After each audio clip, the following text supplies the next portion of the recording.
5 साल पहले राजधानी जयपुर को स्मार्ट सिटी लिमिटेड की ओर से स्मार्ट बनाने की कवायद शुरू की गई थी।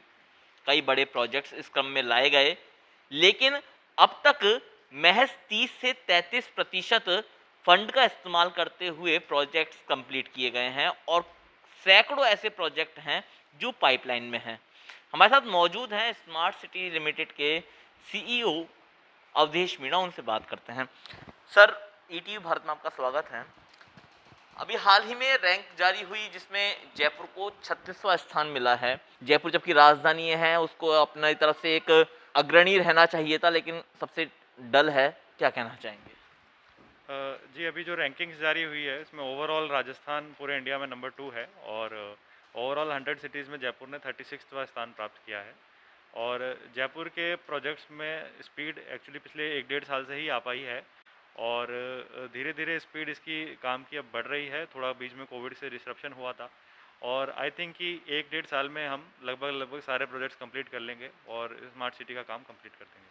सर, कितना क्या फंड अब तक हमारे को केंद्र सरकार से मिला है, उसमें से कितना हमने इस्तेमाल किया है, और प्रमुख रूप से जो प्रोजेक्ट्स हैं अभी वर्तमान में वो कौन से चल रहे हैं? जयपुर स्मार्ट सिटी का टोटल फंड 1000 करोड़ का है। उसमें से अभी सेंट्रल गवर्नमेंट के हिसाब से 250 करोड़ हमें मिले हैं। बाकी स्टेट गवर्नमेंट ने भी अपना कंट्रीब्यूशन दिया है बराबर के लेवल पे।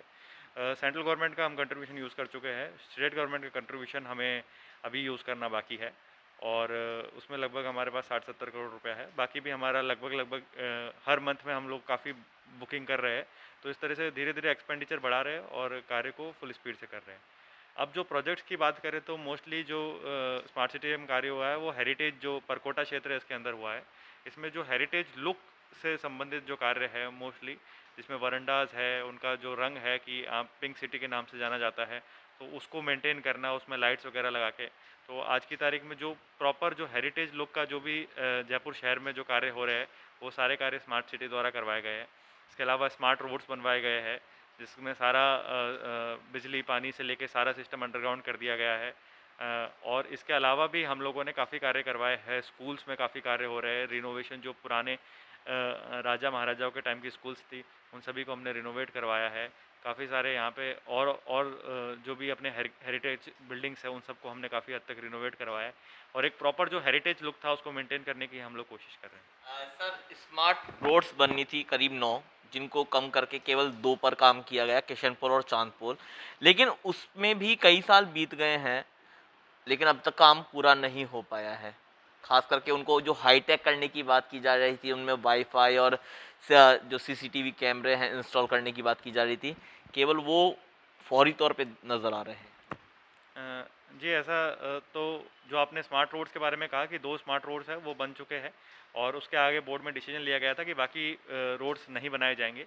लेकिन जितने भी रोड्स बने हैं सभी में अभी कैमरा लग चुके हैं और ये स्टार्ट भी हो चुके हैं कई जगह पे। वाईफाई भी आपको अगर आप देखेंगे कई जगह स्टार्ट है और आई थिंक कि 1 महीने में या 2 महीने में आप लोग हर जगह पूरे वर्ल्ड सिटी के अंदर सभी जगह आप कैमरे का एक्सेस और वाईफाई का एक्सेस आपको 100% मिलेगा। सर, बरामदों का यहाँ पर जीर्णोद्धार किया जा रहा है। हाल ही में देखने को मिला था कि त्रिपोलिया बाजार में 4 दुकानों के जो बरामदे हैं वो धराशायी हो गए थे अचानक। हालांकि कोई जनहानि नहीं हुई थी, लेकिन उन्होंने कहीं ना कहीं स्मार्ट सिटी के काम की पोल ज़रूर खोली थी।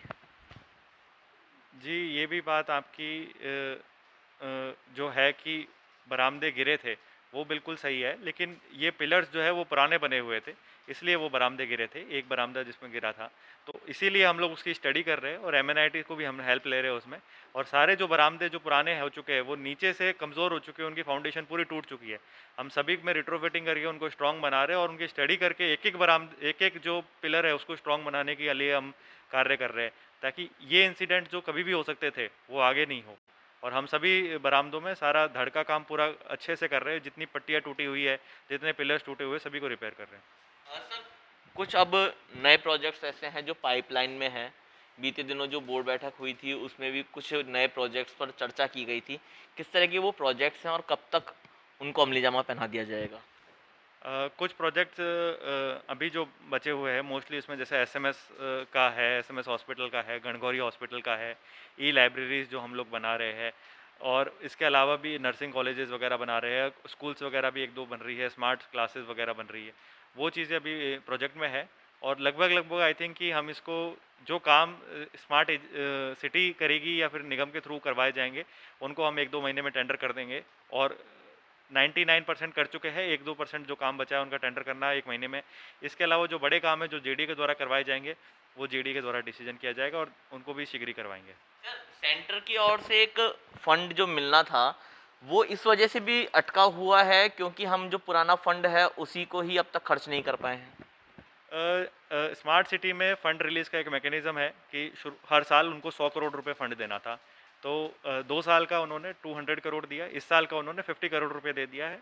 और हाफ ईयर के एंड पे, क्योंकि सेंटर में भी फंड का इशू रहता है, जैसे ही उनकी स्टेट की किस्त अपनी आ जाएगी और ये जून के महीने में या जुलाई के महीने में उनकी इस साल की पूरी किस्त आ जाएगी।